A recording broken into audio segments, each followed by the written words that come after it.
So our activity, the activity we are going to do is like the same one I've already done as an example. That's the activity we were given apparently. So yeah, guys.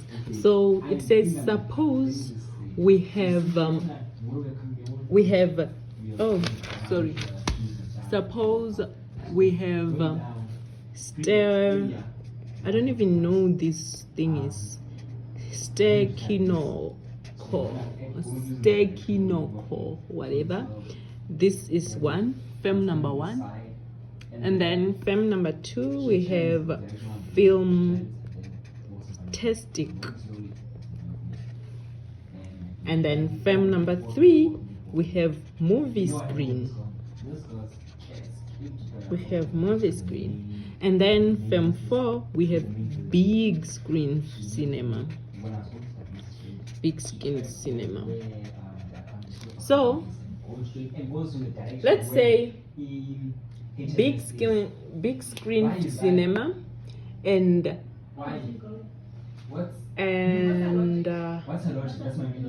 decides to merge with a new form of a company, and the new company is called Big Screen. Is it Big Screen? Cinema Screen. Yeah. Big Screen Cinema decides to merge and form a new company. It merges. This one merges and forms a new company called Cinemagic. Yeah.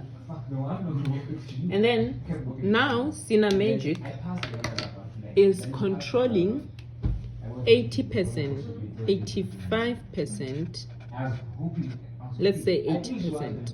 It now controls 80% of the market output, of the total market output,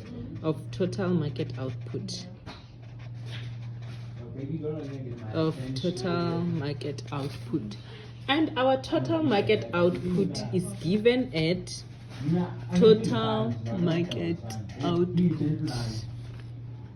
given at Q equals to 120,000.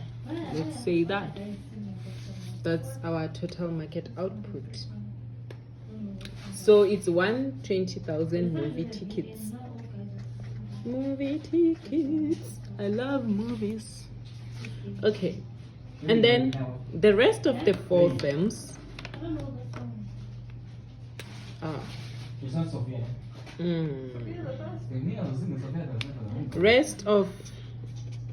the rest of the 4 films are going to control 20%, are left with the 20% of the market share. Now Cinemagic, remember Cinemagic is the dominant film. This makes it the dominant film. It decides to set the price at 80 rands per ticket. That's a cheap ticket. Okay, it does this by making the necessary calculations and diagrams, which I do not know of. Now it says here, illustrate the price and output setting behavior of firms in cinema market. Okay, so we're going to show the price and setting. Here's the question. Illustrate. I'm guessing illustrate they mean in a graph or something. The price and output setting. How it sets the price and output setting behavior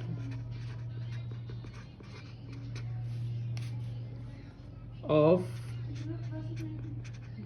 the firms in cinema market. market. Okay, in the cinema market. And then they say clearly show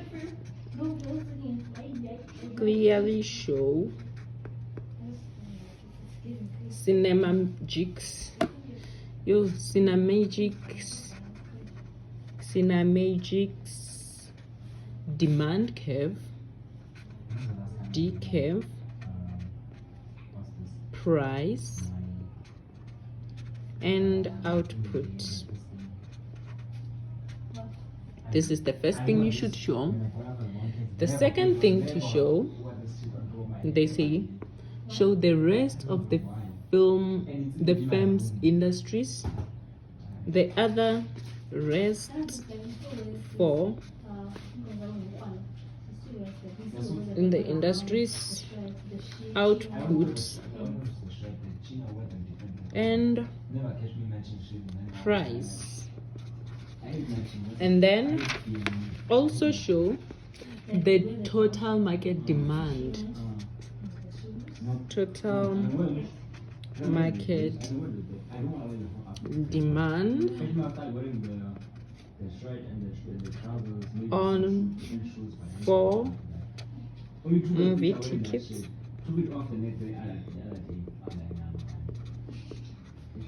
on your graphs.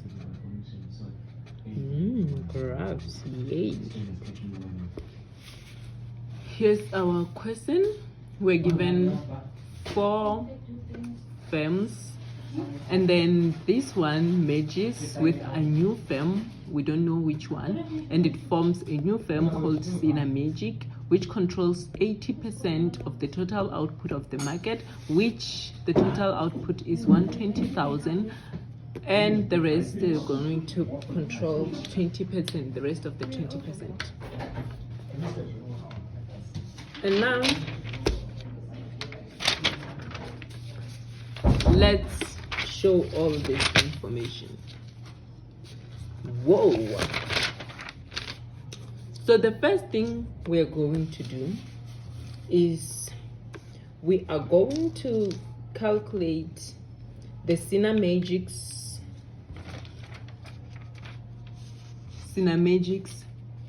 price and output.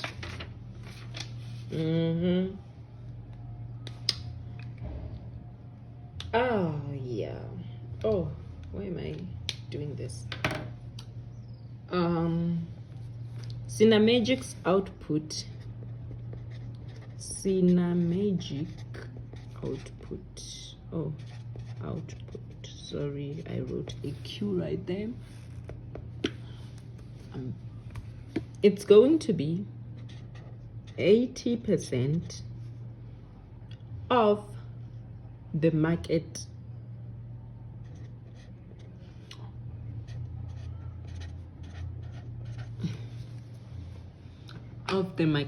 total market stuff, which is going to be 80% times 120,000, which is 96,000 tickets. That's Cinemagic's quantity. That's how much it's going to produce. And now, since Cinemagic is producing this much, it means that other industries, other firms' output is going to be the market output, which is 120,000 minus Cinemagic's output, which is equals to, how much is this? 120, 123 minus that, 24,000. You can also get it by saying 15%, oh, wrong one. 15% times 120,000, which is 18,000. What mistake did I make? Oh, sorry, it's 20%, which is 24,000. My PC is about to die, and that's why I'm looking at the questions. I'll try to look at what I scribbled down there. So yeah. And now, remember the price we got, the price that was set by here. They set a price of 80 rands. Remember that one. That's the price of the leader. P dominant firm. I'm going to say PDF. That's the price the dominant firm has set up. And now every firm is going to take that price. All the firms are going to take the price. Because, yeah, right? And now, let's draw these things. Remember, we are drawing for the market and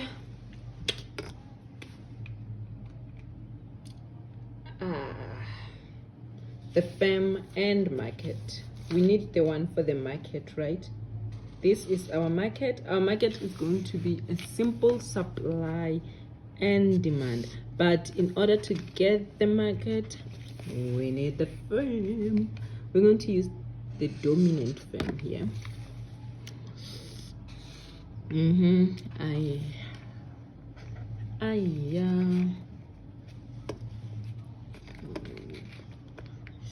Let's say this is where the demand curve does. This is the demand curve for the dominant firm, remember. And then this is the marginal revenue curve for the dominant firm. This is all for a dominant firm. And then we have our marginal cost. Let me do this. DF for dominant firm. And then market is here. There we go. And then here is our quantity which we are producing, which is 96,000. It's that quantity. And the price we set was at 80 rands. We were given that price. That's a given price. There it is. Given 80 rands. That's the price. And now what's gonna happen is this 80 right here, this 80 right here. There it is. We're going to have a supply curve. Okay, let me do this because they intersect right there. We're going to have our supply curve. This is supply. This is for the total market, by the way, guys. This is demand, total market. I hope everyone can see it.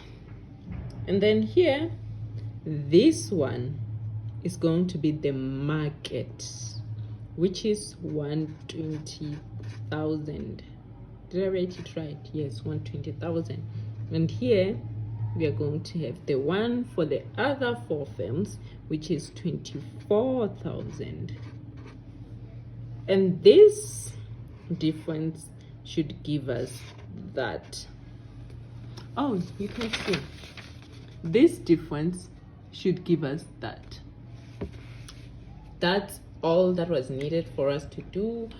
I hope everyone got what was going on, and it was